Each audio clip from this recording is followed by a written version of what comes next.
Hello welcome back to my YouTube channel. आज हम पढ़ने वाले हैं DNA replication which is very important topic अगर हम जेनेटिक्स में देखें तो।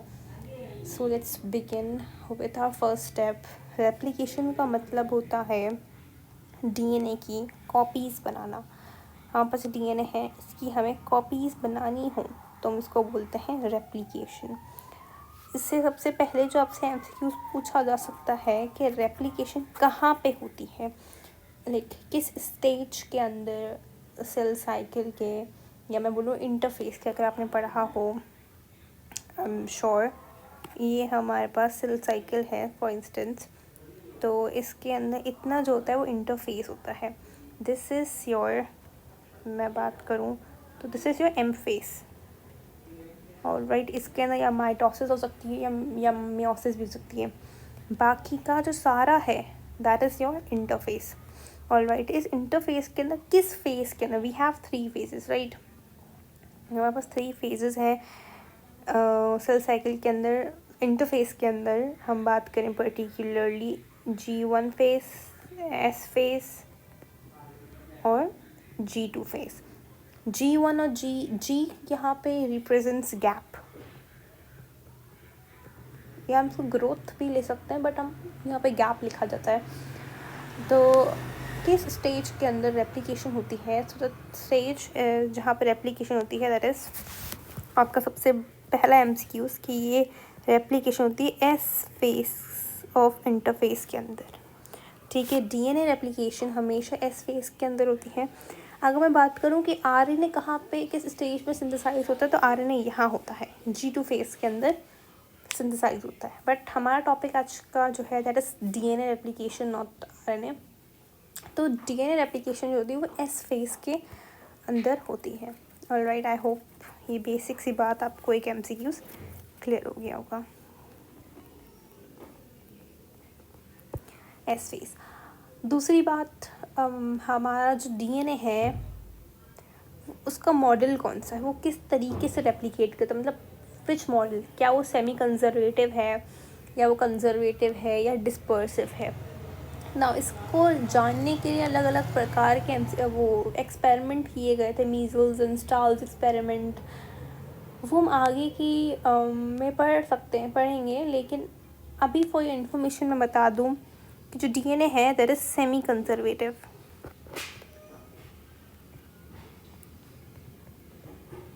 सेमी कंजर्वेटिव से मुराद ये है, फॉर इंस्टेंस ये डीएनए है, मेरे पास पेरेंट डीएनए है, तो जो इसका डॉटर डीएनए बनेगा वो कुछ इस तरीके से बनेगा कि एक जो स्ट्रैंड है डीएनए की वो एक डॉटर में जाएगी और दूसरी जो स्ट्रैंड है वो दूसरे डॉटर में जाएगी। जबकि एक और मॉडल होता है, इसको बोलते हैं कंजर्वेटिव मॉडल। उसमें क्या होता है, ये डीएनए है, ये ऐसे भी तो हो सकता था कि एक पेरेंट वाली बन जाए और एक पूरी डॉटर बन जाए, इसको बोलते हैं कंजर्वेटिव। नहीं, ऐसा नहीं होता। हमेशा जो डीएनए रेप्लिकेशन होती है वो क्या होती है, सेमी कंजर्वेटिव रहती है। और सेमी कंजर्वेटिव क्या है, इस मॉडल को हम लोग सेमी कंजर्वेटिव मॉडल बोलते हैं। ऑलराइट, एनीवेज आपको ये समझ आ गया होगा। ये आज का टॉपिक तो नहीं है, बट ये मेन बातें हैं जो एमसीक्यूज़ में पूछ लेते तो मैंने बता दी। अब हम बात करते हैं रेप्लिकेशन की। रेप्लिकेशन में कुछ बेसिक पहले एंजाइम्स यूज़ होते हैं, हम उनका फंक्शन जान लेते हैं, फिर हम हमारी रेप्लिकेशन स्टार्ट करते हैं। बेसिकली है ही बात सारे एंजाइम्स की, तो हम पहले एंजाइम्स को देख लेते हैं। कुछ एंजाइम्स जो यूज़ होते हैं हम उसका नाम लिख लेते हैं। First is helicase. हेलिकेस को हम नाइफ भी बोल सकते हैं कि दो स्ट्रैंड्स हैं, हमें पता है ये क्या होता है, डबल स्ट्रैंडेड होता है। DNA is double stranded. इस स्ट्रैंड्स को कट कौन करेगा, उसका काम है इस हेलिकेस का। हेलिकेस इस दो जो डबल स्ट्रैंड्स हैं इनको कट करता है। ऑलराइट, फिर हम बोलते हैं गायरेस, या बोलते हैं टोपो आइसोमेरेस। अच्छा, एक और डिफरेंस बता दूं कि प्रोकैरियोट्स और यूकैरियोट्स में रेप्लिकेशन एक ही तरीके से होती है। हमारी बुक में कुछ डिफरेंट तरीका नहीं लिखा हुआ, एक ही मेथड है जिससे दोनों टाइप्स ऑफ ऑर्गेनिजम्स रेप्लिकेशन करते हैं। भाई ये फ़र्क है कि हम गायरेस को हम लेते हैं यूकेरियोट्स में और टोपो आइसोमरेज को हम लेते हैं प्रोकैरियोट्स में। या बाज़-औक़ात अगर आप सर्च करें सर्च इंजन पे तो आप you will find that gyrase the type of topoisomerase. Alright, अच्छा इनका काम क्या है गायरेस और टोपो आइसोमरेज का, कि जब हेलिकेस कट कर देता है डीएनए को तो उनके बीच की जो टेंशन है उनको दूर करता है। आई बिलीव मुझे आपको बना के ही दिखा देना चाहिए एक डीएनए। हमारे पास डीएनए है, ऑलराइट ये डीएनए है, ये तो मैंने दोनों को आपस में अलग कर दिया है, समझे। ये मेरे पास डीएनए था, ऑलराइट इसको कट किया, बीच में से कट कौन सा एंजाइम करेगा, यहाँ पे हेलिकेस करेगा। ये कट किया, कट करने के बाद कुछ इस तरीके से बनेगा, या मैं बोल सकती हूँ कुछ ऐसे स्ट्रक्चर बनेगा मेरे पास। इस स्ट्रक्चर को हम लोग बोलते हैं, ये जो स्ट्रक्चर बना है इतना, ये वाला, इसको हम बोलते हैं रेप्लिकेशन फॉर्क। रेप्लिकेशन फॉर्क बोला जाता है। या जब दो स्ट्रैंड बेसिकली अब यहाँ से भी होती है, एक यहाँ से भी ऐसे होती है, तो उसको बोलते हैं रेप्लिकेशन बबल। उस पूरे को बोला जाएगा रेप्लिकेशन बबल, और इस इतने पोर्शन को बोला जाएगा रेप्लिकेशन फॉर्क। ये रेप्लिकेशन फॉर्क है, यहाँ पे हम एक एंजाइम और यूज़ करते हैं, इसको हम नाम देते हैं गायरेस का या टोपो आइसोमरेज, जो इनके बीच की तनाव या इन दोनों के बीच की जो टेंशन है उनको दूर करता है। कौन सा एंजाइम? गायरेस। ऑलराइट, हमने गायरेस यूज़ किया। अच्छा, ये गायरेस और हेलिकेस तक आप लोगों को काम समझ आ गया होगा। उसके बाद हमारे पास कुछ प्रोटीन्स होते हैं, इसको बोलते हैं सिंगल स्ट्रैंडेड प्रोटीन्स। कुछ प्रोटीन्स होते हैं SSB जिसका नाम होता है सिंगल स्ट्रैंडेड प्रोटीन्स। वह प्रोटीन्स आके यहाँ पे लग जाते हैं, क्यों? ताकि जो स्ट्रैंड्स हैं जिसको हमने अलग किया है वो आपस में वापस जुड़ ना जाएं, इसलिए दोनों को हमने अलग कर दिया है। ठीक है, दोनों को हमने अलग कर दिया है। सॉरी, अलग करने के लिए हम कुछ प्रोटीन्स लगाते हैं, जिसको हम नाम देते हैं SSB सिंगल स्ट्रैंडेड प्रोटीन्स। वो हम यहाँ पे नहीं लगाते, बेसिकली थोड़ा सा स्ट्रक्चर इसका चेंज है, हम बोल सकते हैं हमने यहाँ पे ये प्रोटीन्स लगा दिए ताकि ये जो दो स्ट्रैंड्स हैं ये आपस में मिले ना। ठीक है, और इसी तरीके से हमारा जो रेप्लिकेशन फॉर्क है वो अब बन चुका है। ये कुछ इस तरीके से था, अब मैं इसको कुछ सीधा करके इस फॉर्क को बना देती हूँ।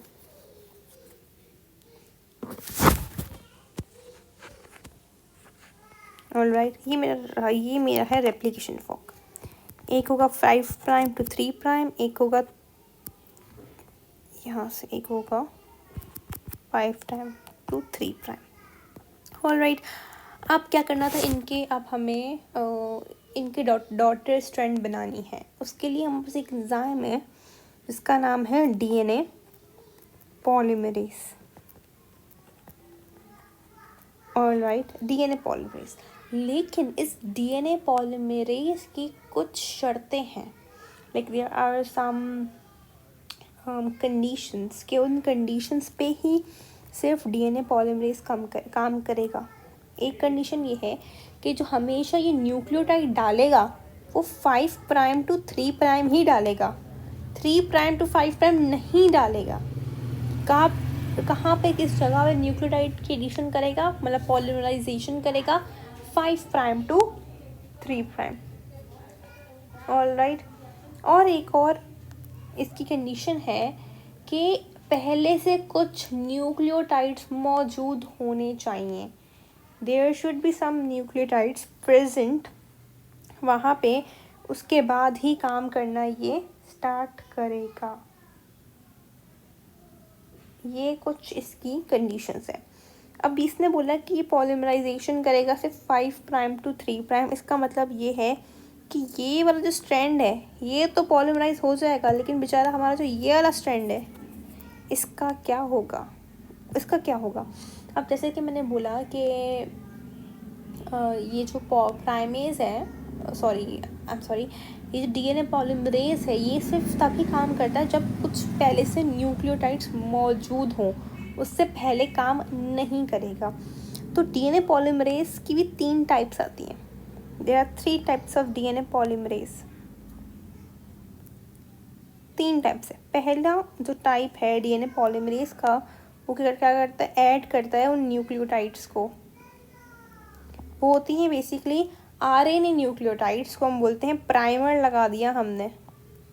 प्राइमर कुछ नहीं है, आरएनए की न्यूक्लियोटाइड्स होती हैं जो कौन ऐड करता है, डीएनए पॉलीमरेज 1 ऐड करता है। प्राइमर हम पहले बोलते हैं ना, मेकअप करने से पहले प्राइमर लगाते हैं, तो ये रेप्लिकेशन करने से पहले एक प्राइमर लग रहा है। यहाँ पे लगा लिया ये प्राइमर हमने। प्राइमर मतलब प्राइमर कुछ भी नहीं, न्यूक्लियोटाइड्स है आरएनए की। ये लग गया हमारे पास प्राइमर, ये प्राइमर लग गया। ये कौन सा बैंड है, 5 बैंड है। तो हमें पता है डीएनए पॉलीमरेज कब काम करता है, 5 प्राइम टू 3 प्राइम। तो यहाँ पे तो स्टार्ट हो गया भाई अपना काम करना, अपने पॉलीमराइजेशन करना। ये पॉलीमराइज हो रहा है, इसको हम बोलते हैं leading strand. This is known as leading strand. Why? Because ये कंटिन्यूस है, ये इसको हम कंटिन्यूस स्ट्रैंड भी बोलते हैं। कंटिन्यूस स्ट्रैंड बिल्कुल कंटिन्यू होते जा रही है। ये 5 प्राइम टू 3 प्राइम चलेगी और ये हमारे पास ये डीएनए का बन के आ भी गया, निकल गया। बट हमारे पास जो ये वाली स्ट्रैंड है इसका क्या होगा, क्योंकि ये हमारे पास जो डीएनए पॉलीमरेज है वो तो सिर्फ 5 प्राइम टू 3 प्राइम काम करता है। अब क्या होगा, नाउ अंडरस्टैंड क्या होगा। ये मेरे पास रेप्लिकेशन फोक है, ये 5 प्राइम टू 3 प्राइम था।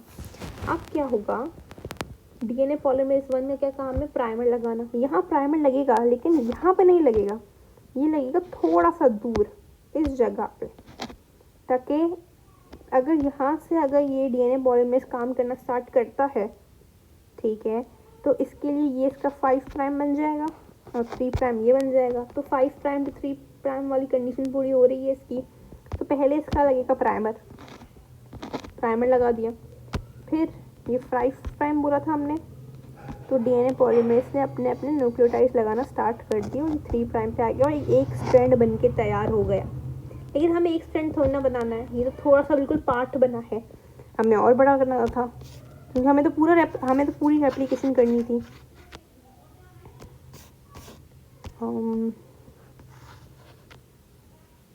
समझो इतना बड़ा था, ये सिर्फ एक ही स्ट्रैंड बना है, मतलब एक पार्ट भी कंप्लीट नहीं हुआ स्ट्रैंड का। अब क्या होगा, अच्छा एक बात और देखिएगा, हमेशा जो 5 प्राइम टू 3 प्राइम होता है इसमें, अच्छा इस स्ट्रैंड को हम बोलते हैं लैगिंग स्ट्रैंड, इसको बोलते हैं लैगिंग स्ट्रैंड या इसको बोलते हैं डिसकंटिन्यूअस स्ट्रैंड।